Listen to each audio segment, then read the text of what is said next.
Totally hate it. So now I'm obsessed with time. Come on, tell me about the time. Had it all in my head tonight. Had the time of my life when the words all come down. Remember Charles Perrault? Yes. Okay. Welcome to another episode of American Timelines. I'm Amy. I'm Charles Perrault's former nephew's barber's uncle, Jim Steves. Okay, that's Joe. I'm- And What? My name is Joe. this is the Charles podcast Perrault. that brings you nostalgic, interesting, and crazy events in American pop culture history year by year. That's exactly it. I'm glad you wrote that. No, that was off the top of my head. Oh, it was? Yeah. Off the top of your beautiful head. Tell Okay. you that much right there.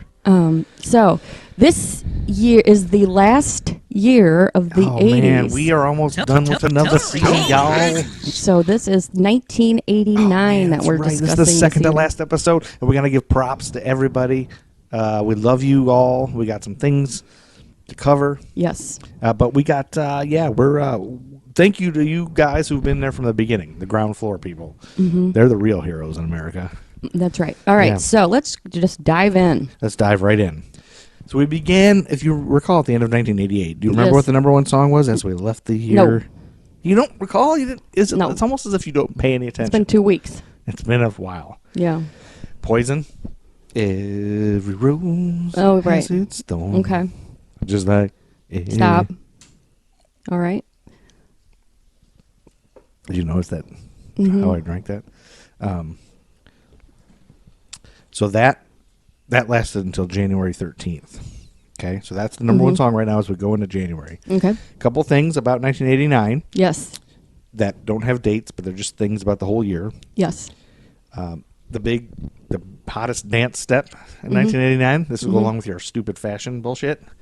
Marcia Griffith's Electric Slide. Oh, wow. Yeah, that's right. And I don't know if you know this, but that was originally written and a dance was done in the 70s, like 76 to that. Oh, really? I guess I didn't Yeah. know that. And then it was like a 10-step and then a 12-step and then a 14. Like there's all these different steps that were Oh, and that they kept just being narrowed it evolving down. every year, like in Yeah. the 70s and the early 80s and everything. But not until 1989 did it catch on. Okay. It was like somebody added a few more steps to it and then it became the big thing. Yeah. And then from then on, it would just stay big. It's like at every wedding, at every, it's always still big. Old people still do it.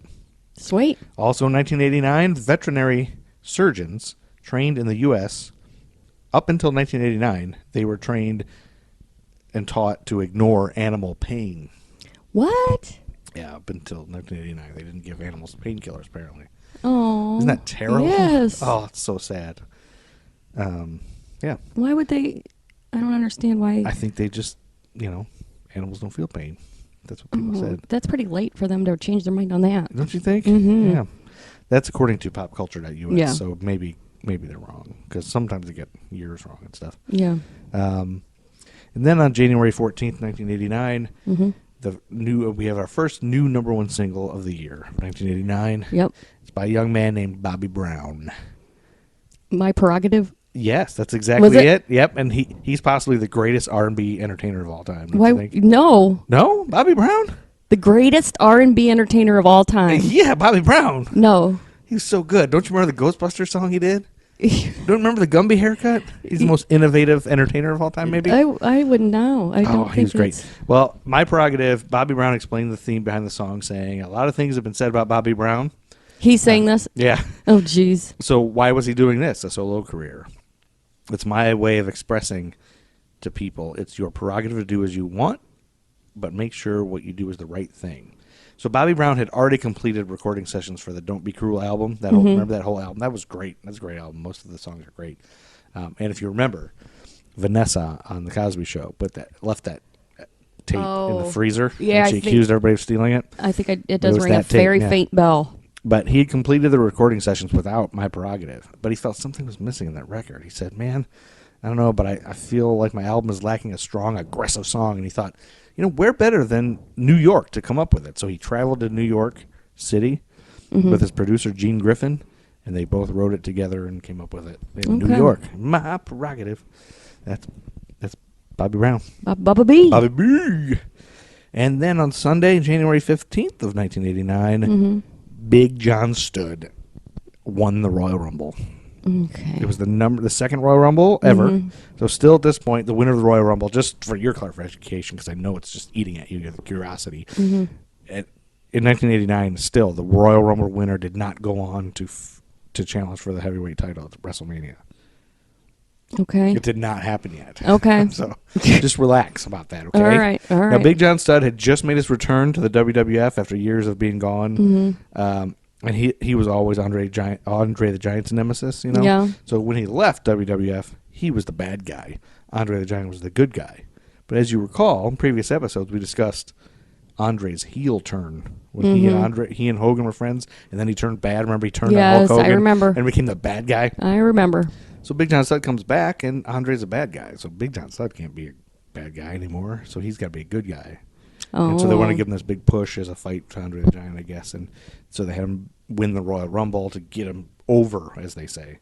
Over they means say. like Who over says with that? the fans, the wrestling people. They get him over with the fans, so the fans love him, and it can be a big thing. But then he quit wrestling 6 months later. Oh, came to his senses. And he died. If you know. No, he said it was due to poor payoffs. He wasn't getting paid as much as he thought he was worth. Oh, all right. Yep. Okie doke. Big John Studd. What's next? Big giant guy. You don't want to talk any No. more about Big John Studd and the Royal And Rumble? I'm slightly concerned because earlier today you said, well, you know, after 1989, there's no more wrestling history, so I'm going to make 1989 be really, really heavy on the wrestling. And I'm really... I didn't say it in that voice. Yes, That's not what my you voice did sounded say like. it in that voice. And I'm very concerned that that's going to be the case. I'm just putting that out there. You're concerned, huh? I'm deeply concerned. Okay. Well, then, touche. Because we've already Saturday... we've had 2 wrestling stories, and we're not even midway through January. No, we've only had one. Well... We only had one. It felt like 2. It was so long. Oh, okay, I see. Well, Saturday, January 21st, Coco Beware was another wrestler. No, are you kidding? I am kidding. Oh. Saturday, January 21st, Phil Collins takes over the top charts. Your favorite. Come on. What do you like? Wait, let me ask you this. What do you like better, Phil Collins songs or wrestling? Oh, Jesus, don't make me pick. Jesus, Lord, don't make me pick. I would like a sharp stick in the eye more than either of those things, is what I would like. Okay, we're starting a new civilization, a new world. You're going to a new planet. Yeah. And you have to keep one and get rid of one. Which do you keep, Phil Collins or wrestling? I guess wrestling. Yes. That's just only shows how much I hate Phil Collins. That does not mean anything at all about wrestling. You are a huge Phil Collins fan. No. Then you must have definitely, oh my God, you really hate Phil Collins. Yeah. So you must have hated the movie Buster. You know what that movie is? No. The movie Buster is a 1988 British romantic crime comedy starring Phil Collins. Oh my God. I want to see it just because I can't imagine Phil Collins acting. Yeah. But he's such a bald little, he looks like a cute little fella. He looks like a Cupid doll. He's like a British You know Charlie those Cupid Brown. dolls you can win at carnivals? Oh, because he's got a little tough thing. Yeah. That's Does right. he look Yeah. like a Cupid doll? Yeah, but he's British. He's got the Little British Cupid doll. little baby British. Yep. Dude, all that makes songs that you hate. Yes. You just hate his voice, right? I just hate his songs. I hate his songs. So if he sang just covers of Madonna songs, you Oh, love, no, I wouldn't. It would have that sound, that Phil Collins sound. So it's not just the song. I guess it's the just sound. singing It's the way he voice, too. sings. It's something See, about it all together. I dig me some Phil Collins. So this song, he took over the #1 charts on January 21st with 2 Hearts. You know we're 2 hearts living in just one Oh, mind. God, yes. So that's a song from the movie Buster. the soundtrack to the film Buster, the Okay. 1988 film, which I never once Yeah, I didn't hear. knew that he ever acted No. at all. So I didn't either. was surprised by that. But Yeah. but I could groove to that song. I could maybe start taking my shirt off in the Prius. No. No? I don't think so. I love Phil Collins' greatest hits. Oh, God. When I met you, that's all I listened to. Phil Collins' greatest hits.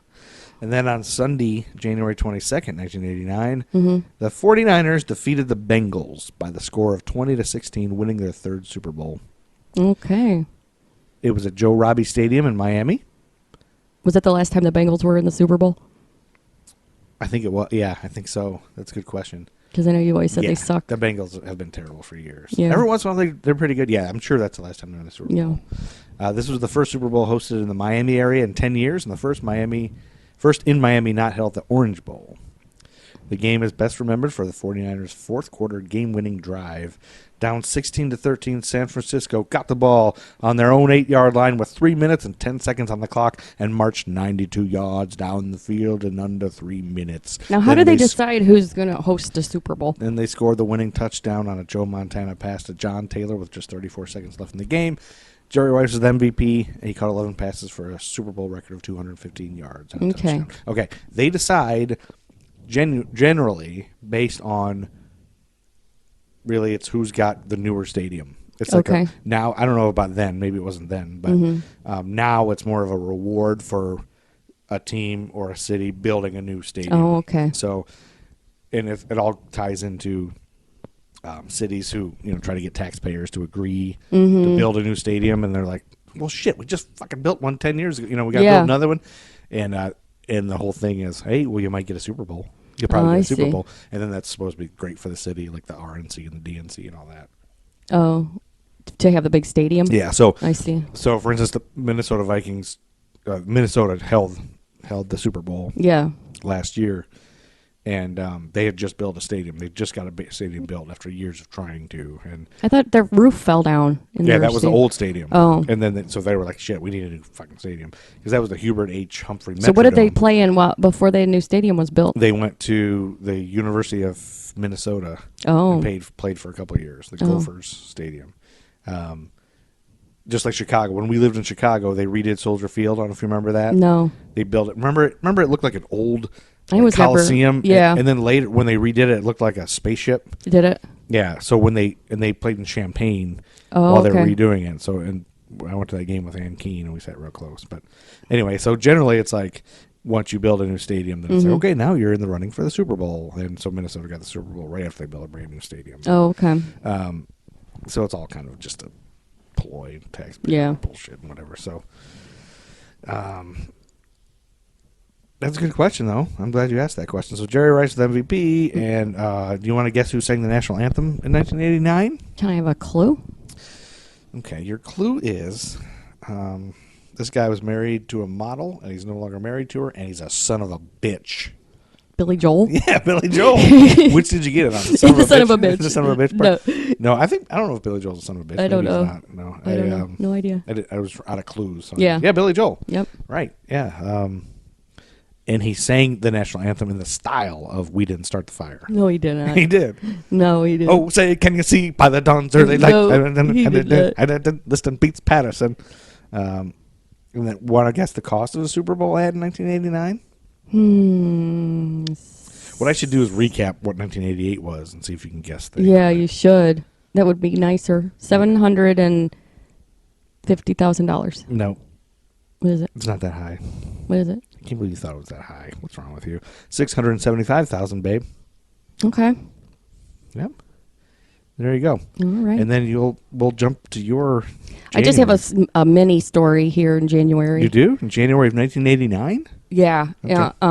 So do you remember the Noid Domino's pizza? The Noid. Yeah, he was like he was like a red devil with rabbit ears. Rabbit ears, but he was like just this grotesque thing. An annoying character, right? Yeah. He was. You were annoyed by the Noid. He would annoy you if you don't order pizza. Yeah, and he was created by an ad agency group 243, and so they created this physical manifestation of all the pizza problems that could occur on the way from the store to your house. Oh, so that was the whole thing. It was part of the 30 minutes or less guarantee. Oh, okay. I'll say, was that anything to do with the pizza nipple? No, nothing to do with the box taint. The box taint, no, the pizza nipple, yeah. But the Noid didn't just attempt to ruin fictional pizzas. He actually succeeded in ruining one man's life. Oh, he did. On January 30th, 1989, a young man walked into his local Domino's. It was 11 o'clock in the morning, a little early for pizza, but this man wasn't there for a slice. He was there to exact revenge. Oh. Brandishing a fully loaded .357 Magnum revolver, Kenneth Lamar Noid declared that the Domino's employees were his hostages and they were to do as he said. Oh, shit. So his name was Noid. Yes. And so he was pissed that they made a commercial. So this was about not his a name. random act of terror. This had been 3 long years of this man's psychological torment. Oh, gosh. He explained to the people that the hostages there that Domino's owner Tom Monahan had stolen his name, routinely spied on him in his apartment, and was personally antagonizing him with the Avoid the Noid campaign. And that was just a local guy who owned it, right? No, that's not the owner. the Domino's owner. That's a whole franchise, all of it? Okay. So he ordered his employees to call Domino's headquarters to demand $100,000 in a white limousine as a getaway car. So as they attempted to make the call, he fires one warning shot into the floor just to show that he was serious. Into the floor of the Domino's? Yep. So when the police arrive, he made a small concession. He would exchange an employee for a copy of the science fiction book The Widow's Son. What? I know. That's weird. This book was about an all-powerful super elite who control the world. How old was this guy? You know? Didn't I say it? Oh, you I might just said a have. young man. I didn't say it. Young man. But he's not in high school or something. No. I was thinking, I got to get a book report. He's in his And I forgot to 20s get or this something. from the library. No, I gotta get this. So an officer fulfilled this bizarre request only for Kenneth to change his mind after the offer. As the police standoff continued, something unexpected happened to Kenneth. He got hungry, so he's in a pizza place. Yeah, so if you're hungry and you're in a Domino's Pizza holding people hostage. Yep. So what he are you gonna orders the hostages to make pizza. Oh, and they can put sleeping pills in it. Well, they make 2 large pizzas with everything on them. And with sleeping pills. And so he puts his gun down on his lap to eat his pizza, and then he lets his guard drop, and the employees escaped their captor. And I'm not sure the exact details of what happened, they just what went escaped. down. They didn't go for the gun or anything. I He's don't- eating pizza. I don't know. I'm not sure the particulars. I couldn't find anything about it. Oh, man. So they were held for 6 hours. So after that, he finally surrendered to police. He was charged with kidnapping, aggravated assault, extortion, and possession of a firearm during a crime. Poor guy. Did he go to jail? Although Domino's desperately wanted to keep the Noid in their ad rotation, it was retired 1 year later due to negative publicity surrounding the hostage situation. I'll bet. And then the 30-minute or less guarantee followed after that, and it was discontinued shortly thereafter because there was reckless driving issues and there was a vehicular manslaughter. Yeah, because people trying to get there in 30 minutes. There's for a couple sure. people They that killed died. People. They God, did. Domino's Pizza killed people because of 30 minutes Yep. or less. As for Kenneth Lamar Noid, he was deemed acutely psychotic by doctors and found innocent by reason of insanity at his trial. Guy. I bet he was sane Sent to before the Georgia Noid Mental commercials. Health commercial. Man. Institute. Unfortunately, Kenneth was never able to get the Noid out of his head. He spiraled deeper into insanity and committed suicide in 1995. Oh, So, poor guy. There All you go. because of an ad campaign. I know. Who were the ad wizards that killed that guy? No Man. kidding. So that was just a little short thing, but I thought that was interesting. Well, also it's funny that Jim Energizer Bunny, he got pissed about the Energizer Bunny using his Oh, name. haha. And You're too funny. and Dave the Cheerios B. Oh, that's dumb. That's dumb. stupid. That was stupid. I cut that out. Dumbass. Sometimes not every joke hits. That's true. Well, that was a good one. I'm glad you had Interesting. that. Yeah, it was very interesting. I never knew that happened. I don't remember hearing about that. No, I didn't either. In fact, I've been missing the Noid. I've been like, You're where is that? I really wanting love that back? Yeah, like Even that. though you don't eat Max Domino's Headroom and remember when we talked about Max Mr. Headroom? Clean. Is Mr. Clean still around? He is still around. And so is Or that- the Tidy Bowl guy? I've always Remember wa- the Tidy Bowl guy I that don't- was like a tornado in the bottom and he came up? no. or was that Mr. I remember Clean? the Mr. Bubbles. Yeah, with the Mr. Bubbles guy. with the mustache. I always wanted the Mr. Clean to fight the bounty quicker Picker-upper guy. the lumberjack guy. That's your wrestling fetish. And that I you always have. wanted to fuck Mrs. Butterworth. So No, that's not. I do. You I just did wanna not. get it. Oh, I No, wanted her you to didn't. come to life and just give me a hand job. That's all. Stop it. Is that on too much to ask? February 4th, 1989. We got a new #1 single, babe. Do you remember the band Sheriff? Was it reggae? No, No, I don't. it was a hair band, and I don't. No, I don't. I have definitely no, don't. I have no memory of these guys, and so this song. Here's the thing about it: the song that became #1 in 1989 Mm-hmm. was originally released off Sheriff's debut album Okay. in 1983, and this is a Canadian hair band, and it was their biggest hit. Okay, being frustrated, the band was frustrated with their lack of success, and they broke up. In November of 1988, Brian Phillips, program director at KDWB in Minneapolis and WKTI in Milwaukee, began playing the song just for no reason. He just liked it. And eventually, other radio stations nationally followed suit. I don't know why. This encouraged Capitol Records to re-release the song on a single. On February 4th, 1989, When I'm With You hit number 1 in the U.S. No, I don't know it. You don't know it? Mm-mm. You'll know it if I sing this. So, but the band had broken up already, and they had been broken up for years when it hit number 1. So they had to get back together? The song was, I didn't recognize it at all until it got to the hook, which is, Baby, I get chills when I'm with you.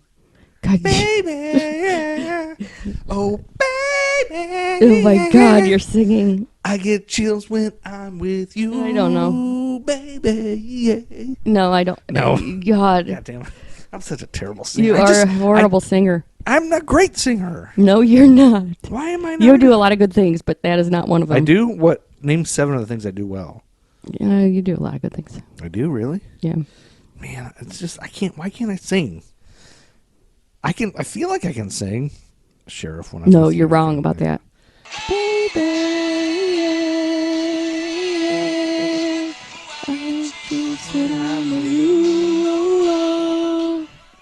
Oh, God, look at him. Oh, Lord.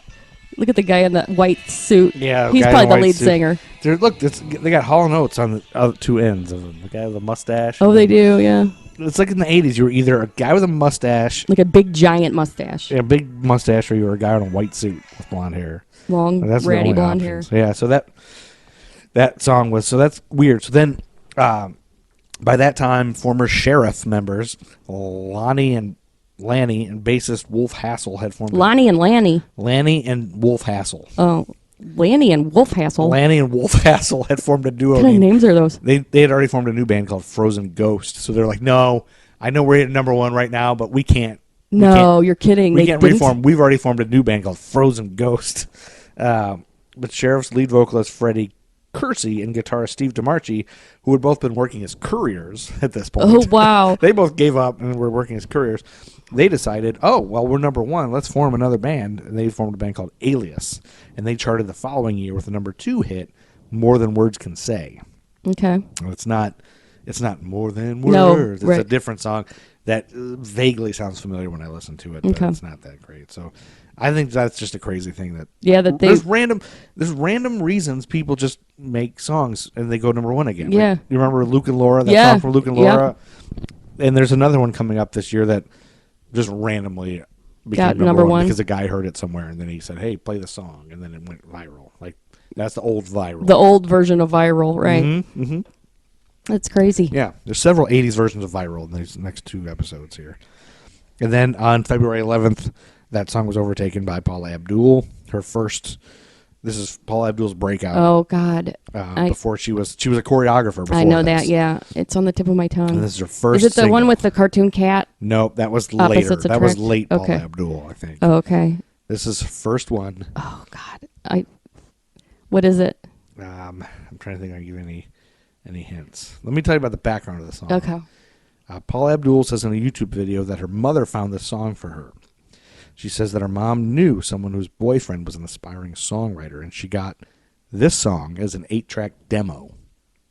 The demo version was so bad that Paula's mom was crying laughing at it and threw it in the trash. But Paula heard something she liked in it, and she retrieved it out of the garbage.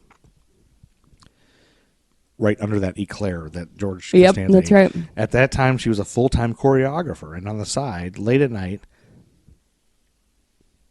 she was recording music. The music label didn't think the song was any good, but Paula made a deal with them that she would record 2 songs they wanted, which she didn't like, if they would let her do Straight Up. Straight up, now tell me, do you really want to love me forever? Oh, oh, oh. The song was recorded at a cost of $3,000. Later, a friend of hers told her that somebody with her same name was being played on a Northern California radio station. Literally, within 10 days, it sold 1 million copies. The song was originally recorded in a bathroom. And in the masters of the recording, you can hear someone in the next apartment yelling, "Shut up!" Really? Yeah. That's hysterical. Isn't that crazy? Yeah. Can you imagine if you were in the apartment next door and your neighbor kept singing "Straight Up Now Town," Oh, and God. they were No. singing it over and over and over. And you're like, fucking shut up. Yeah, no kidding. And then that song became number one. It's funny. Yeah. So there you go. Why did they record it in the bathroom? I don't know. She's probably in an apartment in California somewhere. You know, she was a Laker girl, Paula Abdul. Yes, yeah. Yep. And this was her first Now she's a foray into the recording. Now she's a hot mess. Now she's a fucking hot mess. She's a hot mess. They had to wheel her out.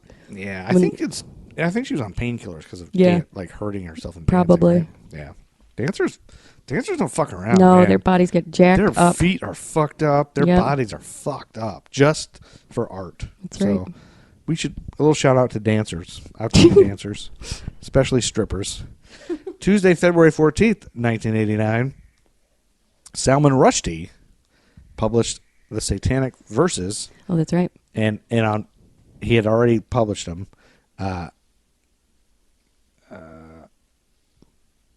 On this date, February 14th, Ayatollah Khomeini ordered a fatwa That's on right. him. That's a command ordering followers of the Muslim faith to kill him. And so then he went into hiding and all that. But did you know that the fatwa was lifted? Was it? In 1998? Wonder what in the Satanic Verses they hated so much. I never even heard. It was the whole thing about their God isn't Muhammad real. It was isn't real. Muhammad, and it was like a joke about it, or like all that stuff about.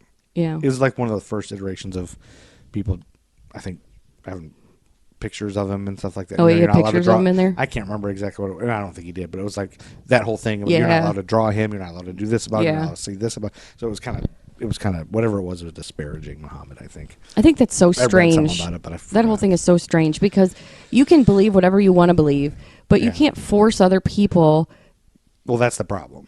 not to do That's always the problem. like if it's your religion. There's no other religion, I don't think, that has something that where they say if you're outside this religion, we'll kill you if you. Well, it's just like homophobia. I mean, people are against it because it's against their religion. But they force Even it though- on other people. Yeah, right. They're forcing it on other people. But they Same thing. don't go out and kill. I mean, They do. the religion doesn't sanction it, though. Right. That's true. That's right. You know, that's just bizarre to me.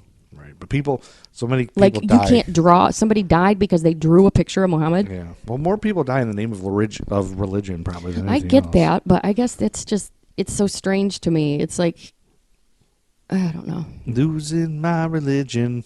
Remember that song? That sounds exactly. I guess it's kind of like if you're a pharmacist, but you don't believe in the morning after pills, so you refuse to sell it to people, even though you think that it's connected at all? What?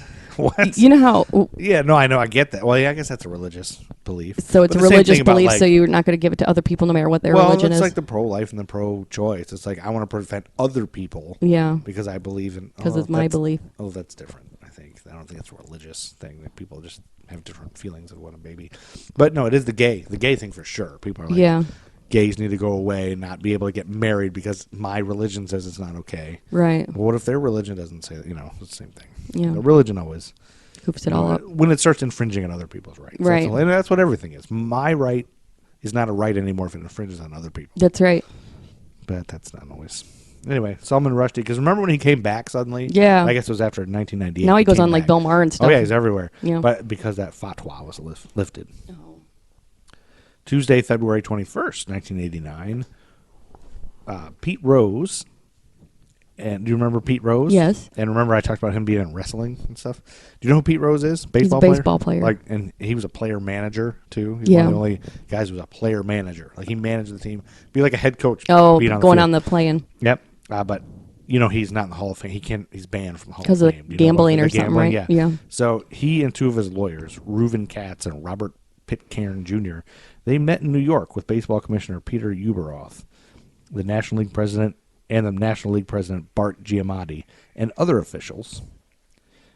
Executive Vice President Edwin Durso and incoming Deputy Commissioner Faye Vincent. The topic, it is later revealed, is Pete Rose's gambling. And then on Wednesday, February 22nd, 1989, the 31st Annual Grammy Awards were held Grammys. at the Shrine Auditorium in Los Angeles again. Yep. They recognized accomplishments by musicians from the previous year. Album of the Year went to George Michael for Faith. That good. Song of the Year went to Bobby McFerrin for Don't Worry, Be Happy. Jeez. And The first Best Hard Rock / Metal Grammy was awarded in 1989. Oh, really? Do you want to guess who it went to? Heart? Hard Rock Metal? Not metal. That wouldn't be metal. Well, I'll let you pick from two. Okay. Jethro Tull or Metallica? Metallica. Nope, Jethro Tull. Oh, Boom. really? Jethro Tull won over huge favorite Metallica in a decision viewed by many critics as out of touch. Jethro Tull's not metal. I know. Metallica responded by adding Grammy Awards losers to their albums. Jethro Tull countered that flutes are a heavy metal instrument. That's really true. Yeah. And then this was the year the first ever Grammy for Best Rap Performance came out in 1989. Oh, okay. Do you want to guess who it is and what song? 89. Is it a white guy or a black guy? It's a black guy, so that's a little bit better. Is it Tone Loc or something? Nope. It's going to be somebody like that. No, it's somebody that is a little bit better, but it's still kind of bubblegummy. Still kind of bubblegummy, yeah. Like that's exactly the term I was thinking of. It's still kind of like family rap. I don't know. It's what like is family it? rap. What is it? Parents just don't understand. Oh, Will Smith? Yeah, DJ Jazz Jeff and Fresh Prince, yeah. Okay. The first ever rap Grammy, yeah.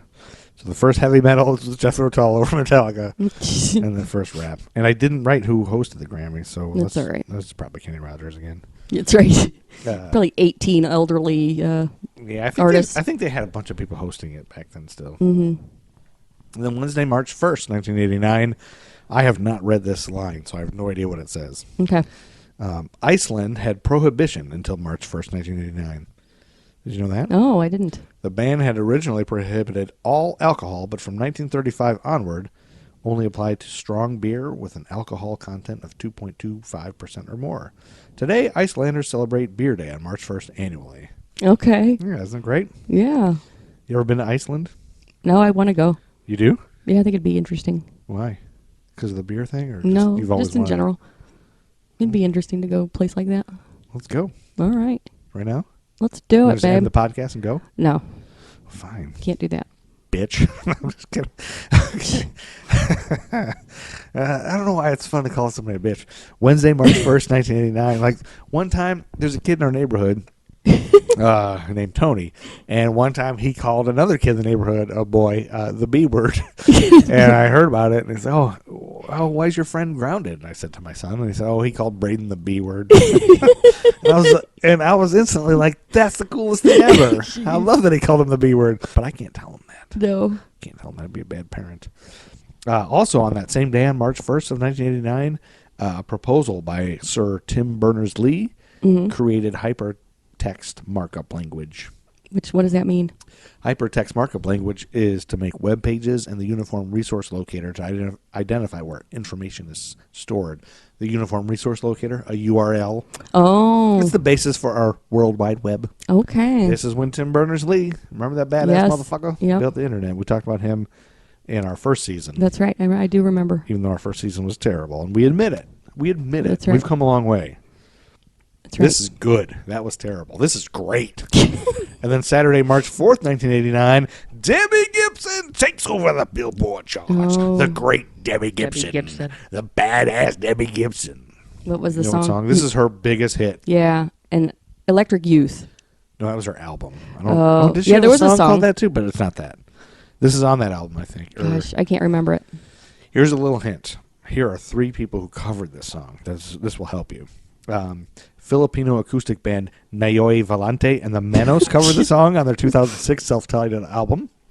Number 2, Filipina singer Sarah Geronimo did a cover of the this song is not for her helping album me at Music all. and Me in 2009. Wait, this is the one that'll get you. Japanese singer Nana Mizuki did an acoustic rendition of the song in MTV Unplugged on January 29th. What is the song?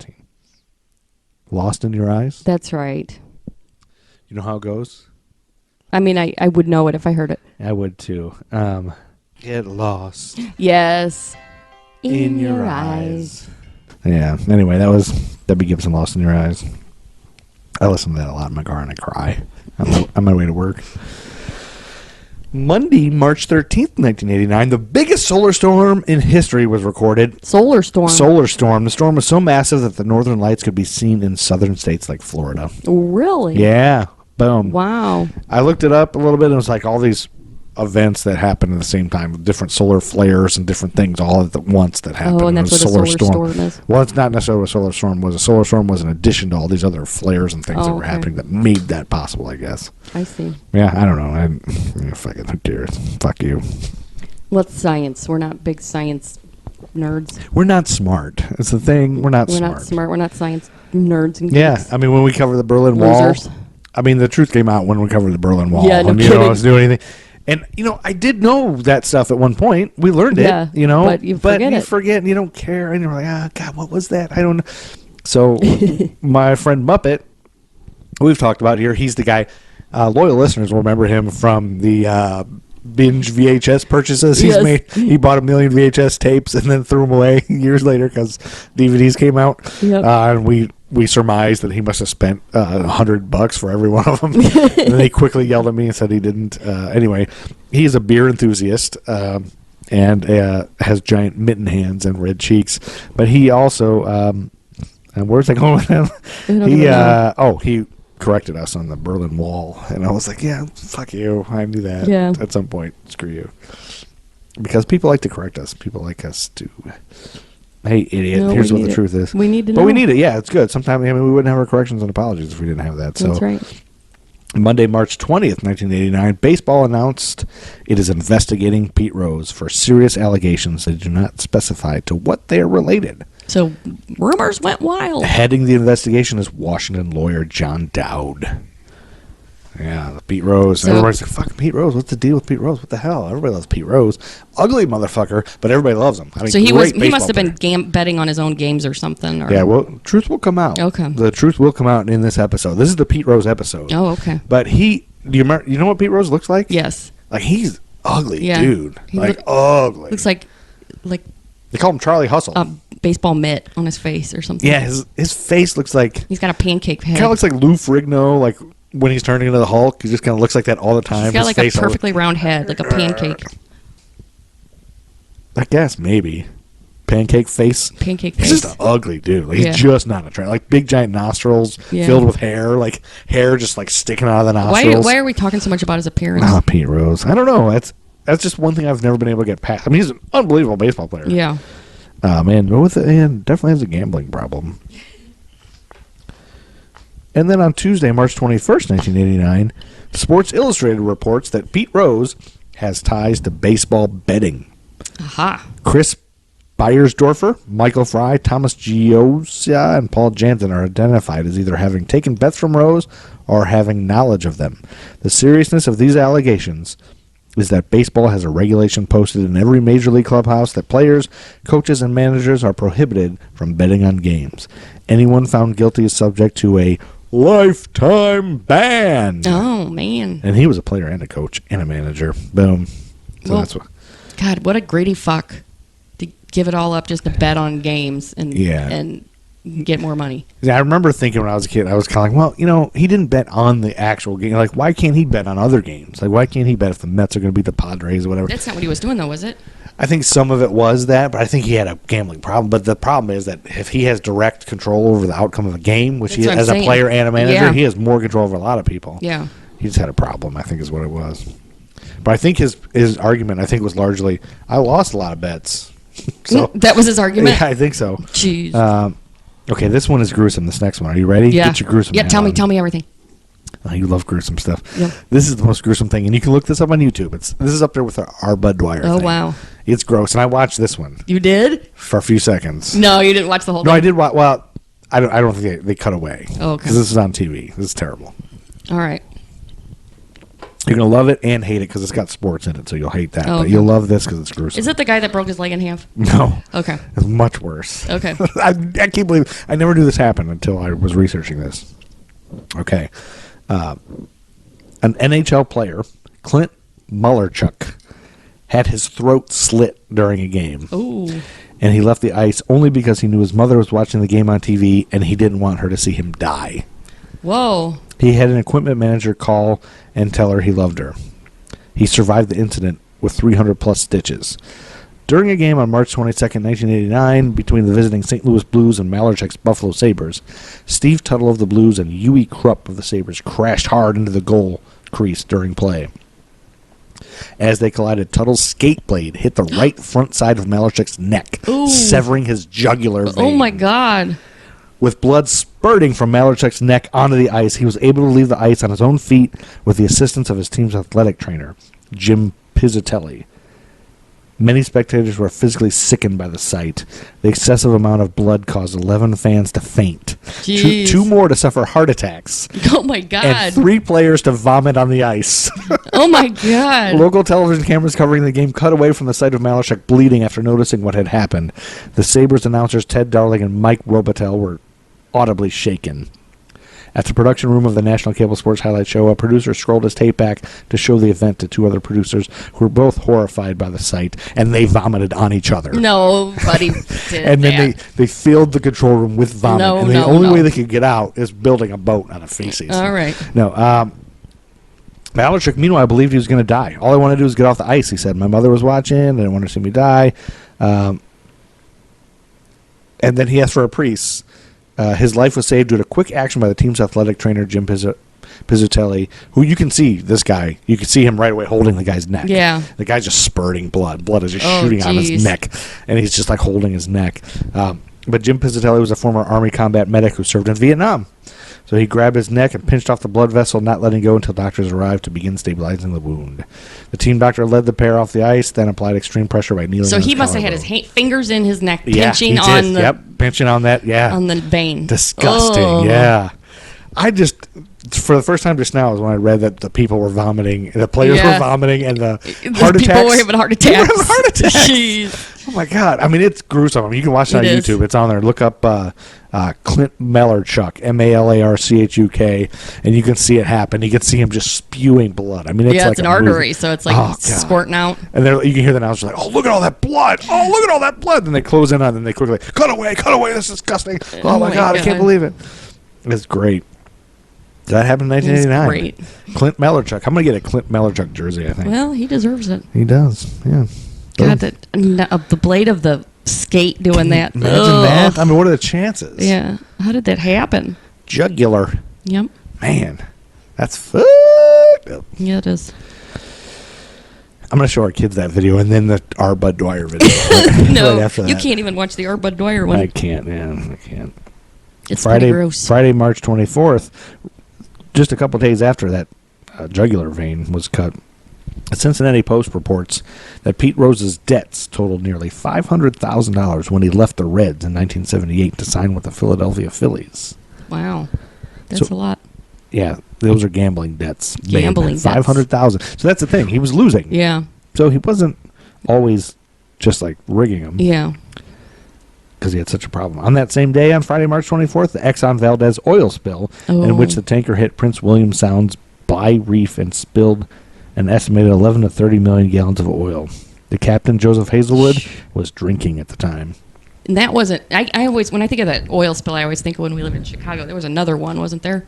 There's a million Been a now, million. but that was like the The big first one. one? The Exxon Valdez one was the big Yeah. one at the time. But remember, the guy was drinking. Yeah. Like that, like It's awful. what? But I guess ship captains. Why wouldn't they be drinking? Yeah. What else are you gonna do? What are you gonna do? You're on the fucking open waters. Yeah, forever at a time. Yeah. I want to drink just thinking about that. In fact, I'm going to drink a sip of this fugly. It's a yuzu and ugly fruit IPA. Ugly? I want to taste it. It's by Oscar Blues Brewery out of Colorado. You want to try it? It's real fruity. Yeah, you said it didn't even taste like beer. I'm taking a sip. It's real fruity of a beverage. I mean, it tastes like beer. It does? I think it just tastes like fruit. No. Tastes like a fruit roll-up. Sunday, March 25th, 1989, Mike and the Mechanics take over the top Oh, jot. what was it they sang? I didn't remember this song until it got, again, another song I Yeah. didn't recognize until it got to the hook. What was it? The Living Years. Kind of remember something like. You do?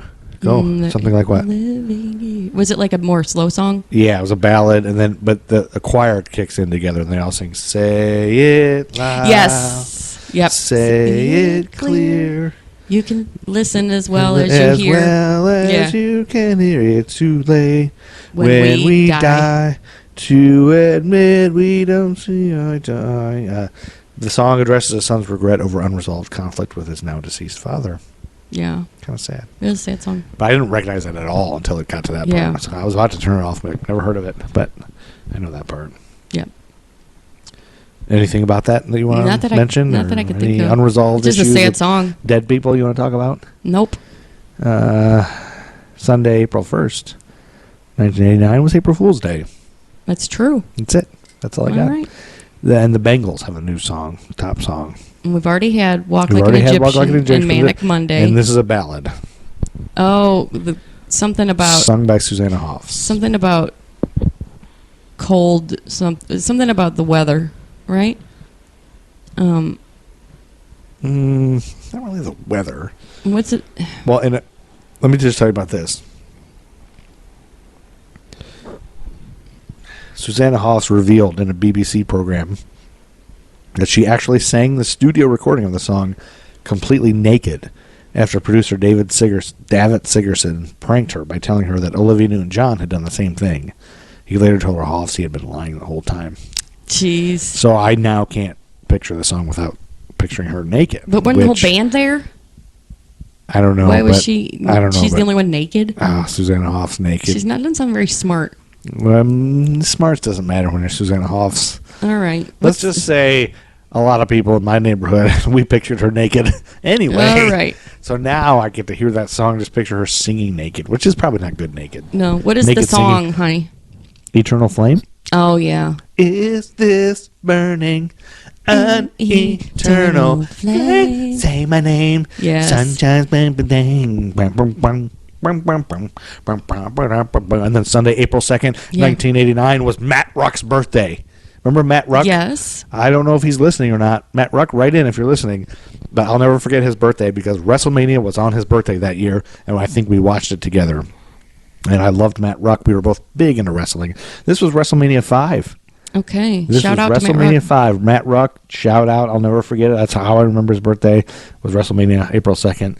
And the main event was Hulk Hogan versus Randy Savage for the WWF Oh, World your Heavyweight dream Championship. team. This was, no, they were against each other. Oh, I bet your dream This was the Mega tag Powers team or whatever. The Mega Powers. No, they're not. They were a tag team called the Mega Powers. Oh. In WrestleMania and SummerSlam and all that. Remember, Hogan and helped then him, and they were friends. Now they're adversaries. And they turned on each other because Hulk Hogan was getting too fresh with Elizabeth. He was touching her and he would like hug her, and Macho Man didn't like that. He was like, what in the hell is going on? So the Mega Powers, they ruled and dominated the WWF for several months. Mm-hmm. However, the domination and tag team began to break up in early 1989 as tensions slowly began to build between the two. This all began on the edition of January 7th, 1989 of Saturday Night's Main Event, when Hogan was mercilessly beaten by the Twin Towers after his match with Akeem. Savage came out and cleared the ring with a steel chair. Elizabeth took Hogan to the backstage area, which angered Savage. He thought that he was a third wheel, and this was the beginning of the breakup of the Mega Powers, as Savage was angry that his wife, Miss Elizabeth, who was beautiful, was used by Hogan as his manager. What? He confronted her about the issue, but she took Hogan to the backstage area anyway. Problems That's so dumb. Problems this is such increased days further. of our lives. Problems increased further in the Royal Rumble match where Hogan accidentally eliminated Savage. The one that Big John Studd won that I was telling you about earlier. As he was trying to eliminate Bad News Brown, Hogan accidentally eliminated Savage. On February 3rd, at the main event, Hogan and Savage faced the Twin Towers, Akeem and the Big Boss Man, in a tag team match that would set up the Mega Powers breakup. During a key point in the match, Savage was thrown out of the ring onto Elizabeth, knocking her unconscious. So Hogan picked her up and carried her to the back. This has gone on He picked up very his long. wife. He picked up another man's wife. Hogan was out of line, leaving Savage to fend for himself in the ring against a big fat Akeem and big fat Big Boss Man, both beating up Macho Man alone because Hogan had to take care of Elizabeth. Hogan eventually returned, but Savage slapped him in the face and took the belt in his hand and turned heel by abandoning Hogan. Despite this, Hogan managed to pick up the win. After Savage attacked Hogan in the medical area of the arena to seal Savage's heel turn, Hogan challenged Savage to a rematch for the WWF World Championship at WrestleMania, where Savage accepted.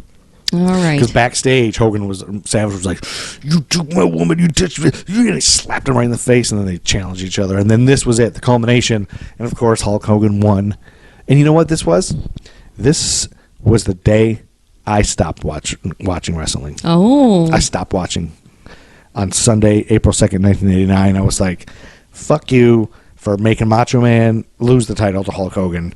Up yours. Because I realized it was all fake, and I was like... That's when you realized? You didn't know until then? Yeah, I kind of knew it was anyway, but then I was like, you know what? I'm done with Hulk Hogan. I've had enough. He's won enough. Enough Hulk Hogan. Yeah. Macho Man needs to still be the greatest. And they took his title away, and they took his wife away. There's no point in anything, and fuck wrestling. I stopped watching it. So we don't have to hear any more this year about wrestling? I think that's it. Really? I think that's probably it on the podcast for wrestling. Because Sweet. next season... This moment I've been waiting for. Well, as you all know, next season is the 70s. Yeah. And wrestling was nothing in the 70s. I'd have to do a lot of... I mean, maybe I'll bring up a couple things here or there, but wrestling wasn't wrestling until the 80s. That dog's going to bite you. But anyway, wrestling wasn't wrestling until the 80s. So that might be it. That's it. Fuck Hulk Hogan and fuck all he stands for. He's a racist bastard anyway. Macho Man was the greatest. I have a Macho Man shirt and and sunglasses. I know, you're so Macho excited. Man's great. I'm going to wear those to work every day. You look like an idiot. You can take that back right look now. like an asshole. An asshole? Yeah, you will. An asshole wearing a Macho Man Yes, you Savage will. shirt and sunglasses? Yes, you will. You go to hell. Wednesday, April 5th, 1989, the Cleveland Plain Dealer reports that a man listed in court documents by the code name G1 and identified by sources as Pete Rose bet between $8,000 and $16,000 daily on baseball games in 1987. Where was he getting the money to do that? GOEO is indicted in federal court in Cincinnati on charges of 1 count of conspiracy to distribute cocaine and 2 counts of tax evasion and 2 counts of conspiracy to defraud the IRS. So he had a drug problem too? I guess, yeah. Yeah. Wow. Cocaine, and I mean, I guess if you're betting $16,000 a day, you got to be on cocaine. You got to be on cocaine, yeah. right? And he had giant nostrils, so those were filled with coke. Saturday, April 8th, 1989, the new number 1 single, Roxette. Yes. Oh, God. Yes. You got the look. Yeah, good. Then this is going back to that whole thing about how I said chance things happen to make other things happen. Yes. History, a lot of times, is all just chance. It's all just jerks and chance. Jerks and assholes and chance. So, this song was released in Sweden. And an American exchange student named Dean Cushman, he returned from Sweden and urged his local top 40 radio station, KDWB in Minneapolis again, to play the song. Oh. Said, hey, this is huge in Sweden. I just got back this great song. It's not that great, really. And it quickly became popular, and the station began distributing the track to their sister radio operations. EMI America had previously rejected the duo as unsuitable for the American market of Roxette. And Roxette did not have a recording contract there. The Look had already entered the top 50 of the Billboard Hot 100 before the duo began official promotion. It would go on to peak at number 1 8 weeks later. So if it wasn't for that fucking exchange student, then Roxette we would have never would have made it. had Roxette. We would never would have had. You got the look. Thank God for that. You got the look. Okay. What's next? Fuck you. I'm sorry, I didn't mean that. That wasn't nice. So mean. Have you ever heard of the Hillsborough disaster? No. I haven't either. So there's another one I Okay. haven't read. So I don't know what I'm about to read. But on Saturday, April 15th, 1989, the same day that the Fine Young Cannibals took over the number 1 spot in the charts, the Hillsborough disaster was a human crush at Hillsborough Football Stadium in Sheffield, England. And when you talk about England, football is not football, it's soccer. Right. It was during the 1988-89 FA Cup semifinal game between Liverpool and Nottingham Forest. Mm-hmm. The resulting 96 fatalities and 766 injuries make this the worst disaster in British sporting history. So it's like a stampede or something? Yeah, the crush occurred in the 2 standing-only central pens in the Leppings Lane stand. I don't know what it is. English. Allocated to Liverpool supporters. Shortly before kickoff, in an attempt to ease overcrowding outside the entrance turnstiles, the police match commander, Chief Superintendent David Duckenfield, ordered Exit Gate C to be opened, leading to an influx of even more supporters to the already overcrowded central pens. In the days and weeks following the disaster, police fed false stories to the press suggesting that the hooliganism and drinking by Liverpool supporters were the root causes of the disaster. Oh. Blaming of Liverpool fans persisted even after the Taylor report of 1990, which found that the main cause of the disaster was a failure of control by South Yorkshire police. Boom. Yeah, and then there was other shit. But there was a big people crushing each other. Okay. Yep, and then another NHL player's jugular got cut. Yeah, that's right. That's went the wrong way. A soccer player got jugular cut. So, do you want to guess the Fine Young Cannibals song that hit number 1 on the Billboard She charts? drives me crazy. Yes. It just You're came a to genius. me. No, I'm not a genius. So, do you remember I think how that's that the song? only one I remember. If you listen to that song back, the only thing I really found about that song that was unique He was a weird-looking lead singer. yeah, he was a weird-looking guy, but they had a unique snare drum pop in it. It was real. Like, how did they make that sound? They created that by recording the snare drum portion separately. A speaker was then placed on top of the snare drum and a microphone below. The original recording of the snare drum part was played back through the speaker and re-recorded. But you can hear it when you listen to it. Okay. Anyway, go listen to it right now. Stop your cars, pull over, wherever you are, punch everyone around you in the face, and listen to that song. That's right. April 22nd, 1989. Anna D'Alba's birthday. Madonna, Like a Prayer. Oh, that's a good one. She looks pretty in that video, too. She had long, dark hair. Yeah, and that video, do you remember the controversy over that Yeah, video? this like a black guy, and he looked like Jesus, and then something. So the video, directed by Mary Lambert, portrays Madonna as a witness to the murder of a girl by a white supremacist. Or by white supremacists. While a black man is arrested for the murder, Madonna hides in a church for safety, seeking strength to go forth as a witness. The clip depicts a church and Catholic symbols such as stigmata, and it also features a KKK-style cross burning and a dream about kissing a black saint. The Vatican condemned the video, while family and religious groups protested its broadcast.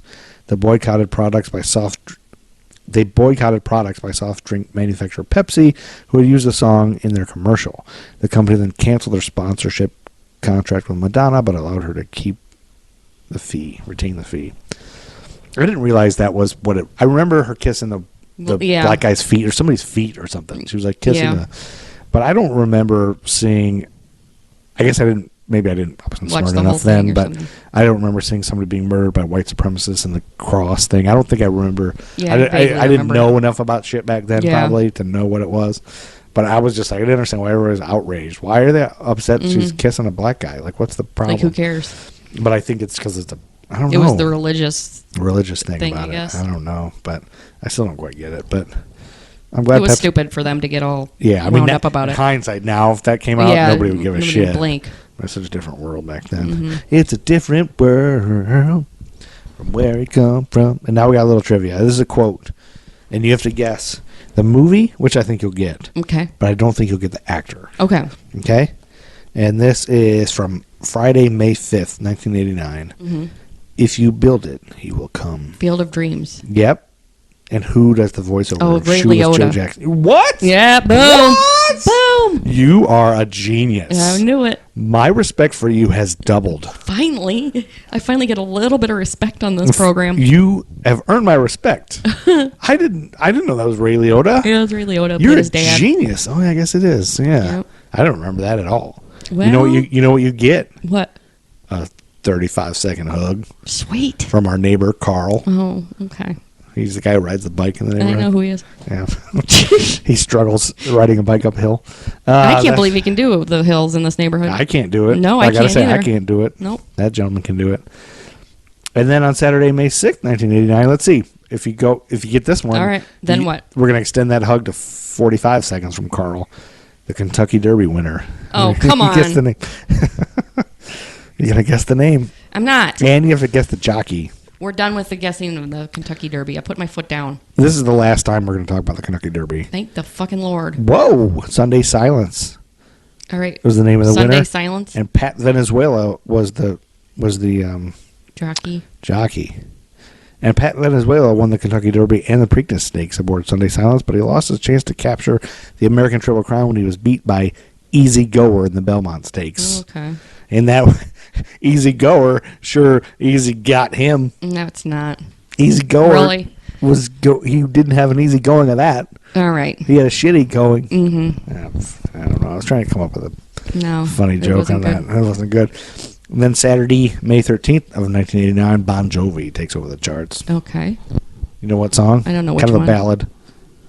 The only Bon Jovi ballad, really. Is it I mean, maybe they have several ballads, but is it the one that Rich always sings at karaoke? no. But these 5 words, I swear to you, when you breathe, I want to be there for you. Oh yeah, I'll be there for you. I'll be Yeah. there for you. I live, I die for you. I'd steal sun from the sky for you. All right. Oh, I had something about they stole that song from some guy named Joel Ellis. Claimed that he stole a song from. Anyway, but you can't find the original one anywhere. So I was hoping to compare them, but some guy named Joel Ellis said Richie Sambora's ex-fiance said that a lot of times John Bon Jovi and Richie Sambora would sit at a piano for hours with tapes that people had sent them. Oh. And just try to find stuff to steal. Oh, really? And they listened to this guy's song over and over. This Richie Sambora's fiance told this guy, Yeah. they listened to your tape over and over, and that's how they got that song. It's completely stolen. They just laughed about it. Ha, ha, ha. And the guy's all pissed. Oh. But you can't find that anywhere, so you can't verify that. Yeah. But then on May 20th of 1989, Paula Abdul knocks Bon Jovi right off the charts, so it's a moot point. Oh, after Straight With her Up, second she's in song, second yeah. song. Yep. Which one is this? And one? did you know, speaking of Paula Abdul, did you know that she was I knew she was a choreographer. Yeah. And we know she was Janet Jackson's choreographer, Yeah. also Madonna's. Yeah. She was also a choreographer for George Michael, ZZ Top, and Duran Duran. Really? Yeah. I get most of those. There's one in there that just No. jumps out at me. Yes, me too. What choreography are they doing? Yeah. They're spinning the guitars, I ZZ guess. Top, I guess she came up with the spinning the guitars. Have you ever seen ZZ Top do anything No. other than spin guitars? No, I don't. And big dudes, fat old dudes with big Big beards? long beards. I mean, they were old dudes then, and they're still on tour. Yeah, that's crazy. They gotta be 100. Mm-hmm. Anyway, what did she choreograph for ZZ Top? I don't get it. Anyway, it's Forever Your Girl. Oh, that's right. I'm forever your girl. And just so you know, as we're talking about these artists, Debbie Gibson wrote her own songs. Yes. Respect. Yep. Respect Debbie Gibson. Paula Abdul only co-wrote one song on her whole Okay. album. She didn't write any of them except she co-wrote one. Yeah. And it was one of the duds. Oh, One of okay. the ones I'd never even heard of. So it was a dud. And she's a dud. All right. Anyway. And then we have some news on May 22nd of Flea from the Red Hot Chili Peppers. Yeah. He wrote and played the bass line for Young MC's Bust a Move. Did you know that? No. Don't just stand there, bust a move. Yeah. You want it. Anyway, he never received a songwriting credit for any royalties from it. Okay. He was paid $200 for his studio time, and the song went on to become a #1 hit and sell millions of records. Well, that sucks. Flea. Yeah. He didn't get anything for it. I didn't look up any information, so I don't know if he's pissed about it or if he doesn't care because he made it famous anyway. Yeah. He's put a sock on his junk, so he probably doesn't care. But yeah, Flea wrote that and played it. I That's didn't funny. know that. Now I want to go back and listen to that and picture him playing it. Yeah, I always picture him with no clothes on except for a sock. Yeah, No except matter for a sock what on he's his wiener. doing, that's all I picture. That's all you picture all day, whether we're All I talking about picture- Flea or not. That's true. Like every time I see you, you're just like daydreaming of Flea naked. Flea with a sock on his Yeah, wiener. it's where I'm like, honey, come back to life. It's dinner time. We're Yeah. with our kids, and you're thinking of Flea naked. True. Wednesday, May 24th of 1989, Indiana Jones and the Last Crusade was released. Oh, now, is Into that the the one with theaters. Sean Connery? I think so. Yeah, there was a whole bunch of stuff about who they decided to put Sean Connery, like how they decided to put Yeah. him in it, whatever. But the only tidbit I wrote down about this that I care about is that 2,000 rats were bred for the production. They had to be bred specially, as ordinary rats would have been riddled with disease. Ooh. Yeah. Yeah, I guess that's true. I didn't think about that. Yeah. I don't think I saw it, so I'm not sure I what don't think I scene did they either. used I don't think rats in, but once they had a dad and a kid and all that, I Yeah, just it was, like, you dumb know, I after don't that. Fucking Indiana Jones jumped the shark. yep. I think you're right about that. You know. Whatever. Fuck everything. That's true. Friday, June 2nd, 1989, No Holds Barred, the movie, came out. God, that's a faint memory.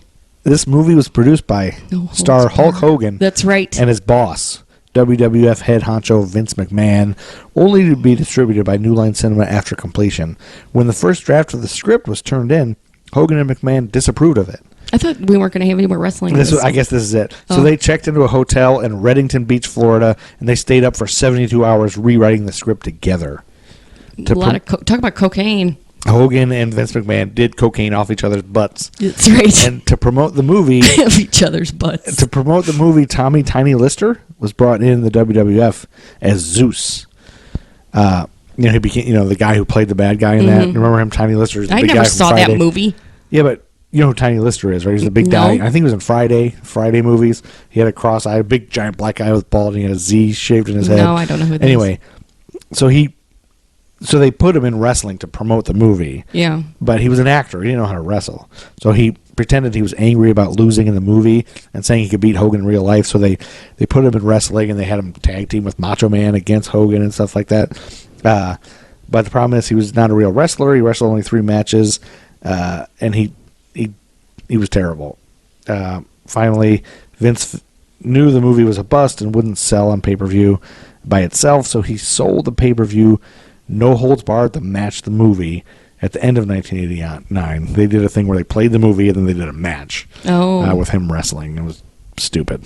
That is stupid. And dumb. But that movie was basically just Hulk Hogan, like a whole story about Hulk Hogan, and then jeez. But his name was Rip. God. It wasn't Rip Taylor, but it was like Rip something. Yeah. And it was Rip him, and he did this, which meant rip. He had a hand signal that he did, with his hand. Rip him, and it was just basically a Hulk Hogan match, because every match was like a movie, like where he hulked up and went crazy, and it was like an exciting thing. Jeez, how boring. He beat this guy. But I remember seeing that movie for Jimmy Jaco's birthday at the Woodville Mall. You do? When we were, I don't know, it must have been the next year. It must have been 1990 if this came out in 89. Oh, no, the movie came out in June. Yeah, the movie, actually, this is Jim's birthday, June 2nd. Oh, so it was opening day? You went to see it? Yeah, oh, my God. Shit, it was opening day that year, so we were, let's see, 13. God. We turned his 13th birthday, I guess, so I had to get dropped off. So now that mall is on the other side of town. Yeah. So I was the only kid from the bad side of the town that was invited. So I was basically watching this movie with all the kids from the good side of town. Yeah. So it was like the poor kids, and one of his fucking friends dumped a bucket of popcorn on my head. Oh. At the party. It was like a birthday party. We're all there. What a jerk. Yeah, he dumped it on my head, and I think he was jealous because it was Jim's best friend, but he started liking me more than him. So. Yeah, he dumped a whole thing of popcorn on my head right at the beginning. Like, what a jerk. And I had butter all over my hair and salt and stuff, and it was like all greasy the whole rest of the night. And I hated that fucking guy ever since. I guess so. Yeah. What an asshole. I have yet to receive an apology for that son of a bitch. But I understand he was probably jealous because he and Jimmy were best friends. And then Jim and I had lockers next door to each other. And so he was jealous buddies. that we were buddies. But for me, it was hard because I was the only, dirty kid, whatever. He felt like he was we were bullying. called dirty kids anyway because we're from the poor side. And I felt, so I had to enjoy the party the whole rest of the time with all that shit in my hair and everything. Poor babe. Yeah, you feel bad for me? Yeah. Yep. I think he's rich and successful now and something. But so he's not listening.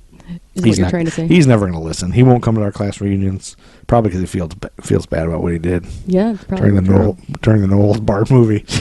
Saturday, June 3rd, 1989, Michael Damian takes over the Billboard charts. Oh my God, I forgot about that douchebag. Michael Damian. He was on The Young and the Restless. He was an actor. No, yeah, right? He was an actor on The Young and the Restless, but he played a rock star on the show. I guess this song... And then it became... This song is what made them offer him the part, I think. Yeah, no, he was an actor first. Are you sure? I'm positive. He played a rock star on The Young and the Restless, and then he came out with this, because I remember my mom watched that show. I think I read... And then he came I read that it was the opposite, I believe.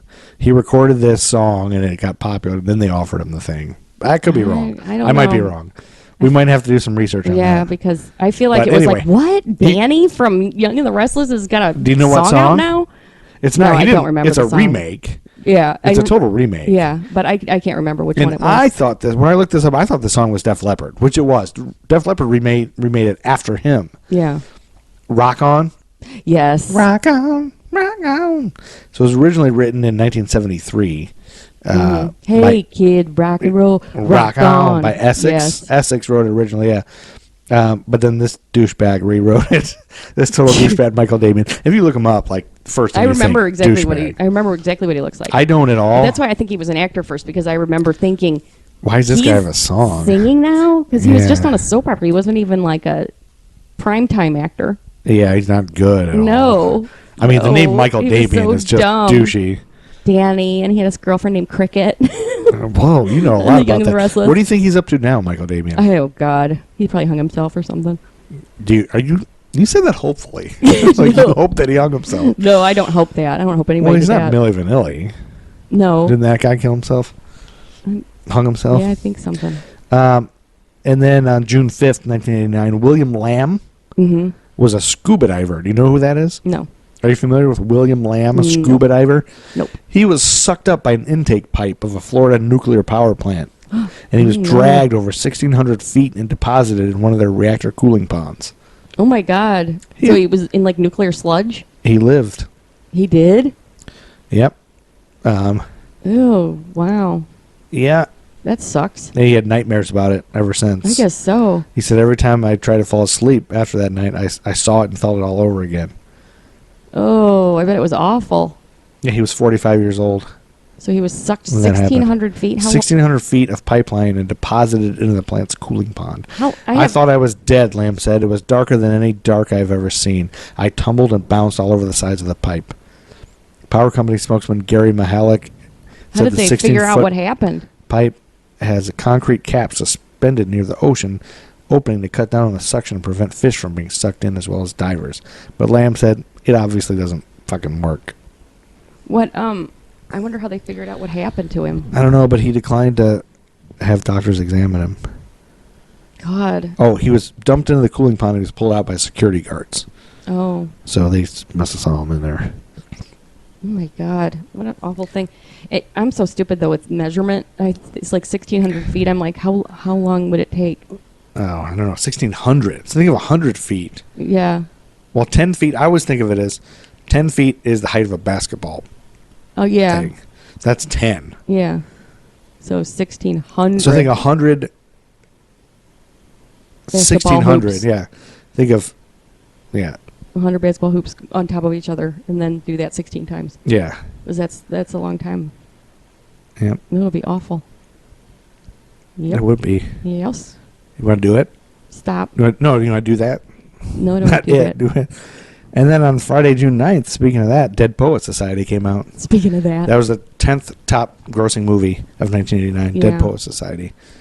I used to love that movie. I never once saw it. I used to like You it. wanted to do it with all the dudes. You thought they were cute, No. probably. No. You thought they were cute. Come on. Mm-mm. They're all cute. There Bunch- wasn't- it was no, all the there wasn't any. heartthrobs. It was all No. heartthrobs. Well, it wasn't. Yeah, it was. Robin Williams is a heartthrob. To help his young leads bond, director Pete Weir had them all room together. The lead role originally was Dustin Hoffman, and then he quit. Then they hired Liam Neeson, and then the director quit, and the new director gave it to Robin Williams and took it away from Liam Neeson. So there you go. Yeah, Robin Williams. He was good. That was like one of his first serious roles, right? I think so. And then Saturday, June 10th, 1989, we got a new number one song by Bette motherfucking Midler, y'all. Oh, Wind Beneath Hip-hop My song. Wings. Oh, yeah. And it wasn't hip-hop. Wind Beneath My Wings. Yep. It's from Beaches. That's right. You know who the song was originally recorded by in 1982? No. Roger Whittaker. I wouldn't have guessed that. And then Sheena Easton and Lee Greenwood sang it.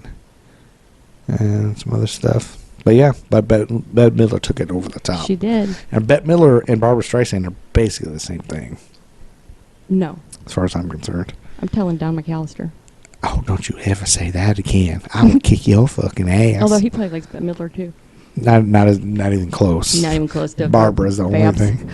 I asked him if he'd ever met her, and he said she would not stoop herself to the level of meeting fans. Jeez. She would not stoop that low. Tuesday, June 13th, 1989, the NBA champions were the Detroit Pistons. Yeah. They won they won the series against the LA Lakers in a 4-game sweep, making the first time a team, the Lakers, had swept the first 3 rounds of the playoffs, only to be swept in the finals. As of today, the Pistons are the most recent Eastern Conference team to sweep the NBA Finals. The Pistons were known for their rough physical play and sometimes arrogant demeanor, and the Pistons center Bill Laimbeer nicknamed the team the Bad Boys. The name became an unofficial slogan for the Pistons throughout the next season as well. Following the series, Kareem Abdul-Jabbar announces retirement at 42 after 20 years in the NBA, and Pistons guard Joe Dumars was named MVP for the series. Sweet. And that's where we'll end. Yes. Because we've run out of time. Father Time has come down from the heavens and told us to fucking end the podcast. That's right. That's bitches. Right. And thank you for listening, everybody. Yeah, I have to say thank you. I really care about all of you. Everyone who's listening right now, I care about you. Even if I don't know you, I care about you more than a friend. Rate, review, subscribe. Rate, review, and subscribe. Give We're us on 5 Spotify stars. now, too. Oh, yeah. Boom. We're on Spotify and YouTube. Yep, and we got a couple episodes on YouTube. We're getting that slowly. Well, going. I found a way to actually put our audio just on YouTube as well. So I'm not sure how that works. But yeah, we're everywhere. Okay. We're going to be everywhere. But Spotify, we're on there thanks to Podbean. Some people listen to Podbean. Shout out to all the people who've given us 5 stars. Fat Larry, I love you, man. Joe Christian's a beautiful son of a bitch. All right. But Matt Truman's the greatest. And yes. Let us know if you have a favorite Matt Truman song that you'd like to be the outro of next season. Let us know. That's right. And buy his shit. Buy his shiznit. Slide into our DMs. You know what that means? No? Anyway. All right. It's time to get out of here, Chuck Berry.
Timelines.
American Timeline.